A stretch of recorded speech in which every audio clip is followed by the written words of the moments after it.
I want to tell you a story with this line. It shows the obesity rate in Spain since 1990. Back then, 14.6% of its population was obese, and in 2024, this number was 15.3%. During this time period, Spain was unable to reduce their obesity rate. Its neighbor France has a lower obesity rate, but if we focus only on the change since 1990, we see that Spain actually had a better trend. The obesity rate in Spain only rose 0.7 percentage points. Now, I want you to take a moment to guess how many countries had a better trend than Spain. How many countries do you think were able to reduce their obesity rates?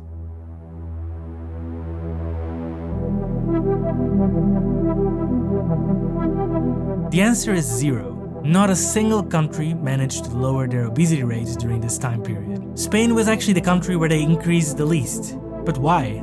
I'm going to rank every country by obesity rate and show you why obesity keeps rising around the world. We'll start with the countries with the lowest obesity rates in the world and go up all the way to a country where 74% of the population is obese. We'll see why some people can't seem to lose weight no matter how much they try, and we'll see if drugs like Ozempic could change this. I don't think we're overestimating them. It's pretty impressive, the results they generate.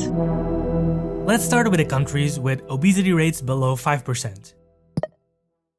The World Health Organization considers a person obese if they have a body mass index above 30. Not a perfect metric, but easy to measure. And there are 6 countries with an obesity rate below 5%. The more to the left the bubbles, the lower the obesity rate, and Vietnam has the lowest obesity rate in the world at 2.4% according to the World Health Organization. And then we see mostly African countries. The size of the bubbles indicates the population of the country. Let's look at the biggest bubble so far, Ethiopia. Ethiopia is one of the poorest countries in the world and has an obesity rate of less than 3%. 20% of the population is undernourished, meaning they don't get enough calories to maintain a normal, active, and healthy life. Because the country hasn't industrialized yet, most of its population live in rural areas and work in agriculture. At this stage of a country's development, people don't have many calories to eat and they have a physically active lifestyle. It's easy to understand why obesity rates are low here. Let's raise the obesity rate to 10%. Several Asian countries now joined the chart, and we've now got 25 countries so far. India already has an obesity rate of 8%, which is 10 times higher than in 1990, reflecting their recent economic development. But Japan is the country that stands out. With an obesity rate of 6%, they're the only high-income country with an obesity rate this low, and for some particular reasons. If we look at the causes of obesity, we see there's a lot of factors in the picture, from stress to lack of sleep and medical conditions. But the most obvious cause most people identify is the calories you eat. And we see Japan has a diet rich in fish, soy products, vegetables, and rice. They have a strong culture of portion control, which encourages them to eat only until they're 80% full. And they have strict health policies, including a law that requires employers and local governments to measure the waistline of everyone between 40 and 74 years old. Japan is a famous exception, but even in Japan, obesity rates have gone up in recent years. So when I was making this video, I realized my MacBook was quite full. My storage space was 85% taken, and when I looked at the files, I realized there were 70 gigabytes of junk just taking up unnecessary space. I realized this using Clean My Mac, the sponsor of this video. Clean My Mac is an app that helps you take care of your Mac. Did I absolutely need Clean My Mac to clean the junk in my computer? No. I could have manually searched for all these files myself and deleted them. In fact, I asked an LLM how to do this. You can follow these steps that look like a total headache and do this like every week or so. But this is time consuming, requires a lot of tedious work, and most people have better things to do, which is how I ended up with a Mac full of junk to the point it distracted me from my work. Clean My Mac just does this for you and saves you time and energy for the things you need. The way the app works is you have this nice dashboard that shows you the overall health of your computer. The most useful feature for me personally is the cleanup, which identifies the redundant files taking up space. With a couple of clicks, you can identify unnecessary files like broken downloads, duplicate files, and other leftovers, and clean up your Mac. Clean My Mac is notarized by Apple. It has 29 million downloads and a rating of 4.7 on Apple Store. You can try it for free for 7 days, and if you use my code DATA20, you get a 20% discount. The link is in the description. And you'll also be supporting my work and help me continue making these videos. So, if even Japan isn't immune, what is going wrong around the world? When we increase the limit to 20%, we get mostly countries from Africa and from Europe, including Spain, the country we started the video with. and next to it, we see Thailand. These countries tell two different stories. We've already seen Spain's trend. If we add Thailand next to it, we see that despite having a similar obesity rate in 2024, it increased a lot since 1990. Countries like Thailand are going through a nutrition transition. And to see what's going on, let's look at the countries suffering the impacts of this transition. When we increase the obesity rate to 30%, we get mostly middle-income countries. And at the top, we get Bolivia. In Bolivia, 30% of the population are obese and 66% are overweight. And here we see a paradox. Around 11% of children are too short for their age due to undernutrition, also known as child stunting. And yet, in the same household, we often see mothers who are overweight. These families face both undernutrition and overnutrition at the same time, a double burden of malnutrition. And a critical factor is the environment.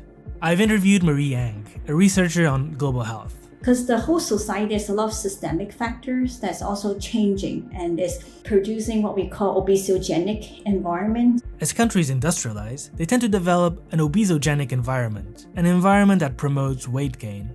Access to whole food are becoming harder and harder. It's expensive, it's more costly than ultra-processed food. In 1990, if we looked at the average diet in Latin America and the Caribbean, only 10% was packaged processed food. In 2000, that number was 60%. There are a lot of food companies that are targeting middle-income country now as their target market. So we are anticipating that if the food environment or food landscape is not protected, they are going to be very susceptible to this obesity pandemic. There's another critical change in the environment, and you can see it in the streets. Let's go back to Ethiopia and look at the street there. Now, compare that with the street from Bolivia. In low middle income country and upper middle income country, with economic development, you always see motor vehicle coming in. So people are adopting more sedentary lifestyle. The lack of physical activity is another big cause of obesity. If we rank all countries by the percentage of the population that is physically inactive, we see that Ethiopia actually does quite well, with only 14.5% of its population not meeting the physical activity recommendations by the World Health Organization. And when you split the chart by income level, you see that as countries develop, people tend to become more physically inactive. But the obesogenic environment isn't the whole story. Genetics play a much bigger role than most people think. To see the weight of genetics, we'll look at the country you've probably been waiting for. We now get a lot of Caribbean and Latin American countries, including Brazil and Mexico. And if we increase the limit just a little bit, we finally get the US. The US has one of the highest obesity rates in the world, with 41% of the population being obese and 71% being overweight. 55% of the calories consumed by Americans are from ultra-processed foods.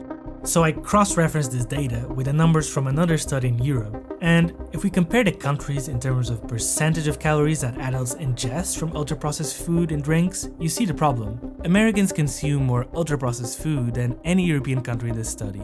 And they also have an urbanism that discourages physical activity. Obesity is linked to a higher risk of diabetes, cancer, cardiovascular disease, other health problems, and it has an economic impact. For the US in 2018, the cost of obesity was estimated at $1.4 trillion, almost 7% of the GDP lost with medical bills and indirect loss of productivity. In one generation, the US obesity and overweight rates have increased sharply, and for every American below the overweight threshold, there's about 2 who are overweight or obese. Now, a question that almost everyone gets wrong. How much of these differences in weight between different people are explained by genetics? Is it A, around 10%, B, around 20%, C, around 50%? We've seen the US has an environment that promotes weight gain. We've seen the obesity rate doubled in a generation, and genetics don't change this fast. So surely, the answer has to be a small number, right? But the answer, surprisingly, is around 50%.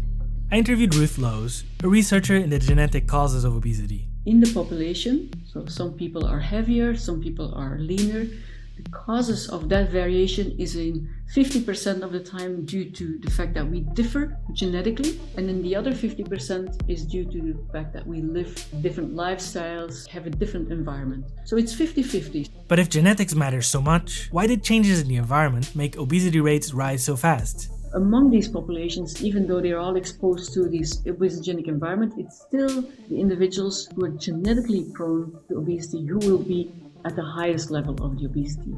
Genetics interact with the obesogenic environment, and for some people, losing weight is incredibly difficult, which is why researchers are so positive about the results of semaglutide, commonly marketed as Ozempic. I think for a person of normal weight, it's sometimes hard to imagine that somebody has a different feeling of hunger than you. These drugs, they tweak your biology in a way and they make you feel less hungry. So you're gonna eat less, and it's pretty amazing. The new drugs actually, they target the brain, but they first target in a way the gut, and the gut basically hugs in a more biological way to the brain, and then basically makes you eat less. Of course, it's a drug, just like if you have high blood pressure, if you take blood pressure lowering drugs, you'll have to keep taking them for life. If you stop, your blood pressure goes back up, and that's the same with weight loss drugs. You'll have to keep taking them for life. But there's still a few countries with much higher obesity rates than the US. We now see Egypt, and we get a lot of small islands. And the country with the highest obesity rate in the world is Tonga, the island country in the Pacific. 74% of the population in Tonga are obese and 90% are overweight. When we look at these countries, they have some things in common.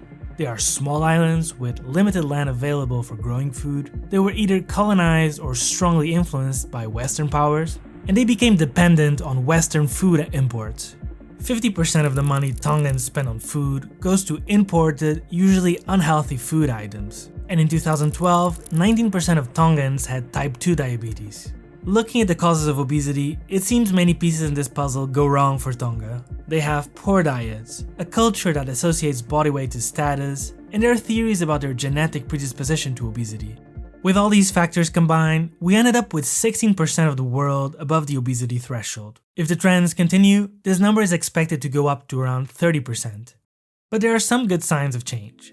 According to recent data that came out during the making of this video, some countries such as Spain seem to be reversing their trend. We start to see changes in attitudes. Starting to see some differences in trend where high-income countries, more and more people are endorsing like public transportation and cycling and all that. And the new drugs are very promising if they can reach the people who need it. We're talking about a worldwide, like billions of people who are needing this. Are we able to ensure equitable access that it's not just people in the high-income country who get access to it? For me personally, the main takeaway of this video is that obesity is not just about individual choices. Many people have their environment and their own genetics working against them.